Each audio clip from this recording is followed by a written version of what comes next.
Welcome back to another episode of Cloud Chasing. This your boy Big Cloud. Look, I hate to tell you, but I told you so. I told you so. I told you so. Y'all didn't want to listen to me because I got this little YouTube channel and whatever. But I told y'all in the last video that I got some inside connections. I know some people who know some people who still work in the military out here in this area, and they said that they was prepping to make some stuff happen, and now we see Trump just drop 3 bombs on them boys over there in the Middle East. And now y'all see. So when I told y'all, prep yourself, things is about to change. You want to get some assets, you want to get some gold, you want to get some silver. It's gonna be wild and crazy up out here in these streets. We're gonna check a couple of things, but we're gonna get into it, man. But definitely thank y'all for watching, like, subscribe, and send us to 10, 25 people you don't know. But anyway, look, if you don't know, we're gonna watch it real quick. Let me share my screen. If you don't know the news, yes, the U.S. Donald Trump has definitely dropped the bomb. He dropped the bomb on me, baby. He dropped the bomb on me, baby. We about to watch this and listen very carefully. He dropped the bomb on me. A short time ago, the U.S. military carried out massive precision strikes on the three key nuclear facilities in the Iranian regime: Fordow, Natanz, and Esfahan. Everybody heard those names for years as they built this horribly destructive enterprise. Our objective was the destruction of Iran's nuclear enrichment capacity and a stop to the nuclear threat posed by the world's #1 state sponsor of terror. Tonight, I can report to the world that the strikes were a spectacular military success. Iran's key nuclear enrichment facilities have been completely and totally obliterated. Iran, the bully of the Middle East, must now make peace. If they do not, future attacks will be far greater and a lot easier. For 40 years, Iran has been saying death to America, death to Israel. They have been killing our people, blowing off their arms, blowing off their legs with roadside bombs. That was their specialty. We lost over 1,000 people, and hundreds of thousands throughout the Middle East and around the world have died as a direct result of their hate. In particular, so many were killed by their general, Qasem Soleimani. I decided a long time ago that I would not let this happen. It will not continue. I want to thank and congratulate Prime Minister Bibi Netanyahu. We worked as a team like perhaps no team has ever worked before. And we've gone a long way to erasing this horrible threat to Israel. I want to thank the Israeli military for the wonderful job they've done. And most importantly, I want to congratulate the great American patriots who flew those magnificent machines tonight, and all of the United States military on an operation the likes of which the world has not seen in many, many decades. Hopefully, we will no longer need their services in this capacity. I hope that's so. I also want to congratulate the chairman of the Joint Chiefs of Staff, General Dan Raisin Kane, spectacular general, and all of the brilliant military minds involved in this attack. With all of that being said, this cannot continue. There will be either peace or there will be tragedy for Iran far greater than we have witnessed over the last 8 days. Remember, there are many targets left. Tonight's was the most difficult of them all, by far, and perhaps the most lethal. But if peace does not come quickly, we will go after those other targets with precision, speed, and skill. Most of them can be taken out in a matter of minutes. There's no military in the world that could have done what we did tonight, not even close. There has never been a military that could do what took place just a little while ago. Tomorrow, General Kane, Secretary of Defense, Pete Hegseth will have a press conference at 8 a.m. at the Pentagon. And I want to just thank everybody, and in particular, God. I want to just say we love you, God, and we love our great military. Protect them. God bless the Middle East. God bless Israel, and God bless America. Thank you very much. And there you have it, ladies and gentlemen. As I said yesterday on the other show, that I know some people who said that they were already prepping and they were headed to go do what our president just said that he had ordered to do. And so that is what it is. Tell me what y'all think about that in the comments below. With that said, let's just take a look at these oil prices real quick, because last time we checked yesterday, well, the market technically is closed, but as far as the New York Stock Exchange is closed. But I do want to just share, because yesterday we seen that it was at like $70. Um, and so let's check it out and see what it is right now. This is after hours and everything. This is the futures market, and we looking at $74. Yesterday it was $70, and so I'm pretty sure some some people involved who wear suits and ties and who make way more money than you and I had already probably put in some call options to make their money quadruple. And that's wild. But I did want to share this with you guys. This over the last 5 days, as you see. When we looked at it yesterday, it wasn't it at $70? Or maybe I was wrong. Maybe it wasn't 70. Maybe it's still where no, because I remember it was down right there. Or what was we talking about? I don't know. But hey, it's moving. It's up two over 2.5% over the last 5 days. So hey, take a look at that if y'all please. Um With that said, like I said, this is Cloud Chasing, where we mix the culture with the real estate. And before we go any further, I definitely want to thank you guys for liking and subscribing.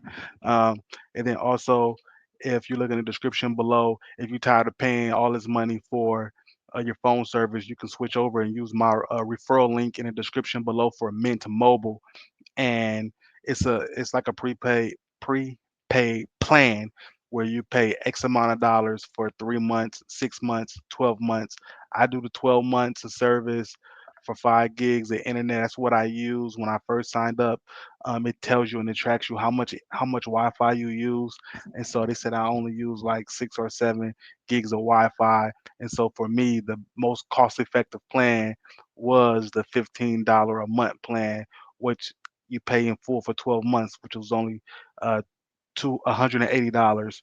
And then my wife, she uses a lot more Wi-Fi than I do, so she got that a little bit higher plan as far as the unlimited Wi-Fi go. And so she's only paying like 300 and some dollars a year. And so together as a family, we pay $500 a year for our phone services. She got an iPhone. I got Google Pixel phone, and uh before, when we was with T-Mobile, we was paying like $1,500 a year on phones on just service, and so now that's cut more than half, right? So if you want to learn more and see more about that, check out my link below about Mint Mobile. Also, if you want to learn about how to read stock charts, I'm not even looking at myself. If you want to learn about how to read stock charts, that's in the description below. I have a course that I put together. I want to thank those people who've already reached back out, saying how much they appreciated the course and how it's helped them already to look at and read and understand stocks in a whole new way. So I appreciate you guys for already doing that, the ones who've already done it, and I'm still looking forward to having some people sign up to be able to go ahead and do some discussions with me about stocks in general. You get one stock to talk about, and we can talk about that and discuss that for a smaller fee than what the course costs. And so I just wanted to shamelessly plug that. But of course, this is Cloud Chasing, where we mix the culture with the real estate. And so let's take a look about this real estate bubble bursting. Right, that's what the people are saying. So let me share my screen and go over this with y'all for a little bit. See what y'all feel about it. Do y'all think the real estate market, as far as housing, is it too expensive? Well, we know it's too expensive, but do you think the prices will come down with a bubble pop? Bang, bang, bang, bang, bang. Will it pop? Will it pop? I'm gonna go over this real quick, not too much. Uh, how housing bubble number two burst? They trying to figure it out how it's gonna burst. Just a couple things I wanted to get into that I seen. The here we have the Fed, the housing inventory estimate. Back in during COVID, no. During the financial crisis, the inventory for homes was at 131 million, call it 132 million. The first quarter of this year, that was back in 2010, y'all. The first quarter of this year, the inventory is 100, let's round up, 150 million. It's crazy. So that means there's a lot of homes out there on the market. But if you look at the occupied homes, right, that's owner occupied, it's extremely, not extremely, but it's way more people occupying owner occupied homes today. Uh, what it says, owners occupy housing, including investor fraudulently claiming to be owner occupied. So this is investors who bought the home as an investment property. Well, they bought the home as an owner occupied home, but then they moved out and it's now investor property. So the thing about that is if you buy a home like a FHA loan, you have to be owner occupied. So that means you have to live in a home.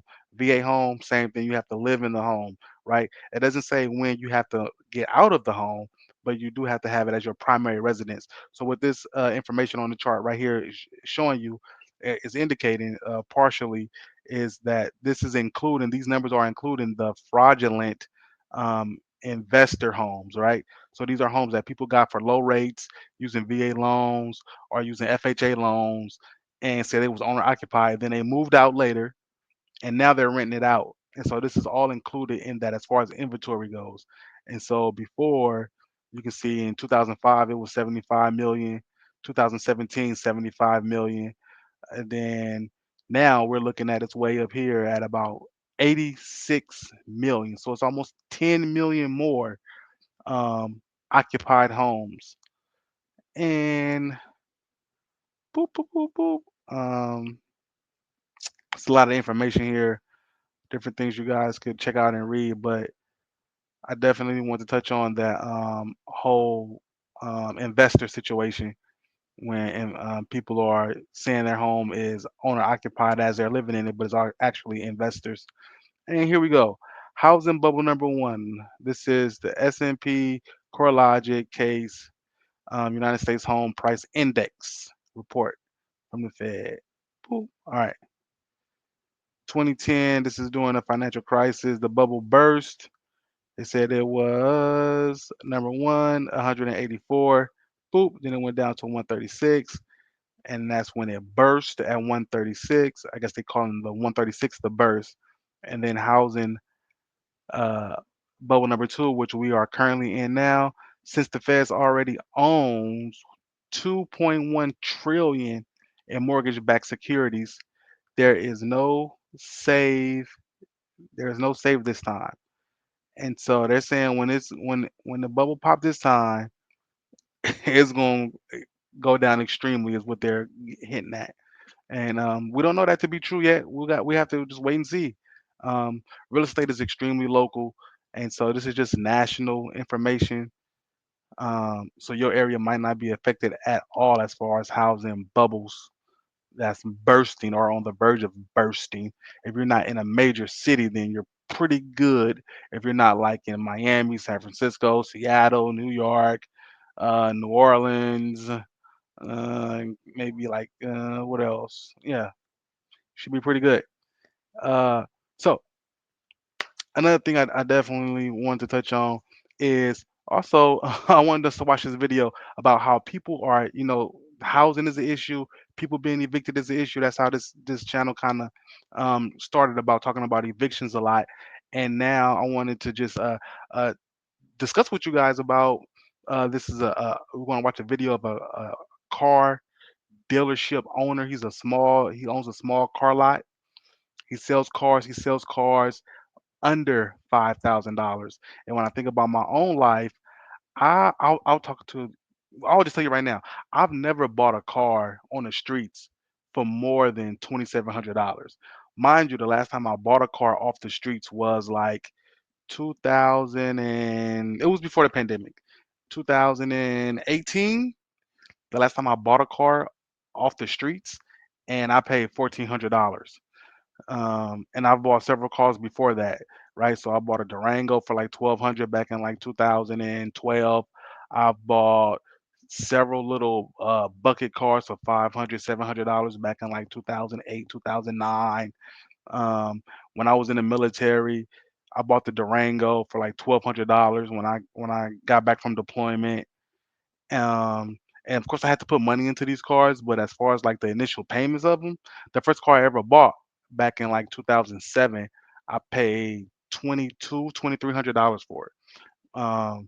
And so I've never really paid more than 2,500, 2,700 dollars for a car. And this guy has a dealership. Here it is, 2025, and he doesn't sell anything over $5,000. And he's just going to talk about how it's hard to sell cars and how people are broke, right? But my thing I wanted to say is that people been broke. This is not a new thing. I don't know where he's located at, but people been broke. So I don't know why he's acting so shocked or bamboozled by this, or that the world or the economy is so bad. Where I come from, the economy's always been bad. So I just wanted to share that information, my thoughts about it before I actually played the video. Now I'll go ahead and shut up and play the video. Sorry about my rant, y'all, but sometimes you gotta get it out. Sometimes you have to get it out. All right, let's see. My man talking about y'all broke. And let me know what y'all experience has been with the cars. Here's the big problem with me having something more expensive on my lot, and why I typically regret buying one of these cars or even try to sell them on my lot. And that's because, I mean, people are broke, and what do they need to actually be able to buy cars to afford a car that's seven, eight, $9,000, or even in the case of some of those big trucks that I had, 17, 18, $19,000. Well, they got to take out a loan to get a car. And here's the thing, I don't finance. I don't like debt myself, and I'm not a buy here, pay here dealer. I know that there's a lot of money out there that I could be making, even on these cars back here, by saying, okay, give me $1,000 down, and then you can make me payments, and I'm able to charge more, and I'm able to sell more cars because people have to take out loan. But to tell you the truth, I don't have the heart to take someone's car away from them. So I would just be this horrible nonprofit organization. And therein lies the issue, is that, okay, if you're not going to finance these cars, if you're not going to offer any type of payment plan or anything like that, well, people cannot afford to be able to buy them. And here's the thing too, in America right now, most individuals don't even have $500 saved up to. All right, enough of that. Um, He's saying that in America, people don't have $500 saved up right now. That's all, not always, but in my lifetime, that's always been the case over the last, 40 years, right? It's in the neighborhoods that I come from, and the people that I know in my environment that I hang out in, or have been accustomed to hanging out in. Let me say that. $500 has always been a huge accomplishment to get, right? You see the cars that he was walking by at his car lot, $4,500, $3,800, right? Um, Typically, what you'll find is that people spend that kind of money on cars in my neighborhood, not my neighborhood, but in my where I'm used to seeing people is during tax time, right? Because people get that tax money, especially a lot of single moms and all this who got multiple, children, whatever, whatever. But that's when they go out and they buy those cars for $4,000, $5,000, right? The problem is those they don't last, right? Those people who buy those cars don't last, and they if you do the financing like he's saying, like he doesn't finance, but if you go to the finance people, you'll find out that those cars get repoed, right? If you put down $1,300, $1,400, and you're making these little payments, those cars still get repoed because those people can't afford those cars to begin with. Um, and so I've not that I've never been in that situation, but I've never bought a car in that kind of environment, right? I've always, if I'm down on my luck and I scrape up some money, I found somebody who had a car for a ultra deal. Boom, bought it like that, straight cash.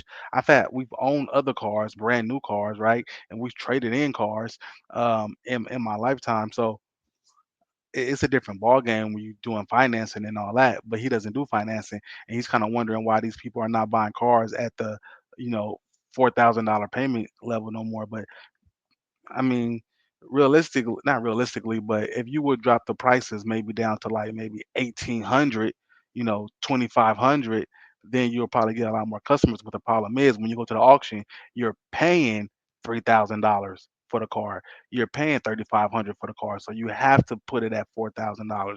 You have to put it at 4,500. You got to put it at 6,000. You feel me, to make a profit. And so you got to find a different way, a different entry point in order to get your product to serve the customer you want to serve. You got to find somebody. You got to go to the auction and find a place where they got the auction, and you can get the cars for like, man, if you can find the cars for like 1,500, you can find the cars for like $1,000, and then sell them for like 1,900, sell them for like 2,500. Then you'll probably see some more profits, my brother. But in the meantime, tell me what y'all think about that. Do y'all think America's broke? Of course, that's nothing new. You feel me? I mean, like if you trying to find a cheap car and you just paying just cash and you ain't trying to do no financing, you gon' you gotta drop them prices of what you're seeing. Like I say, when I bought my cars, the cars that I bought cash for, I never spend more than like I said 2,500 or 2,700. you know, the Durango I paid 1,200 cash for, and then I turned around in the same like the guy I bought it from was honest with me and said, "Yo, this car needs some work." I wasn't tripping. I had the cash. I was like, "How much work you need?" And so he was like, "Probably like another 900 or 1,200, whatever it was." So then I put that into the car right away too. Outside of that, man, I've never paid more than that for a used car off the street. You feel me? But like I said, I have went to the dealership and we've got cars, but not even no down payment because credit situation was good and boom, no, walk out the car, just sign the papers, do the financing, make the payments, and that's what it was. But if you're not in that kind of situation, then it's tough. You feel me? And anyway, tell me what y'all think about everything, man. Trump out here, dropping bombs. The oil prices is about to go up. Look like in the market, the futures market, and this housing bubble situation. Homeowners are not. Uh, in many areas throughout the country, homeowners are staying in their homes and they're not really selling. The ones who are selling in the major metro areas, they're cutting their prices, is what you'll find and what you'll see. But that doesn't mean that the nation is having a market bust type of a moment, right? There's more to the country than just San Francisco, Austin, Texas, Miami, and New York. You feel me? Is a whole plethora of other towns and situations out here where housing is in a decent spot. Anyway, let me know what y'all think about in the description below. Once again, y'all check out Mint Mobile. If y'all get when y'all get a chance, check out my course. And you don't have to.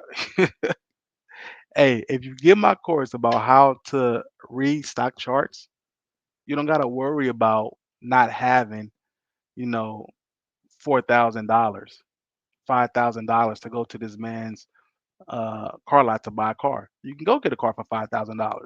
You learn how to read the stock charts. The charts will tell you. I teach you that in the course. So in the meantime, I can't wait to talk to y'all again. Don't hurt nobody. Peace.